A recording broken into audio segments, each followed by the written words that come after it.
തൊടുപുഴയ്ക്ക് അടുത്ത ഇടവെട്ടിയിൽ തടികയറ്റി ലോറി മറിഞ്ഞു. ഡ്രൈവർ പരിക്കേൽക്കാതെ രക്ഷപ്പെട്ടു.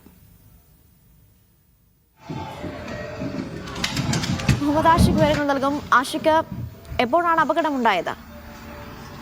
ഇന്ന് വൈകിട്ടാണ് ഈ അപകടം ഉണ്ടാകുന്നത്. ദൃശ്യങ്ങളിൽ കണ്ടാൽ നമുക്കറിയാം വളരെ ഭീതി സൃഷ്ടിക്കുന്ന ഒരു അപകടമാണ് ഉണ്ടായത്. അളവിൽ കൂടുതൽ തടി കയറ്റി ലോറി വന്നതാണ് അപകടത്തിന് കാരണമെന്ന് നമുക്കത് കാണുമ്പോൾ തന്നെ മനസ്സിലാകും. തൊടുപുഴയ്ക്ക് സമീപം ഇടവെട്ടിയിലാണ് ഈ അപകടം ഉണ്ടായത്.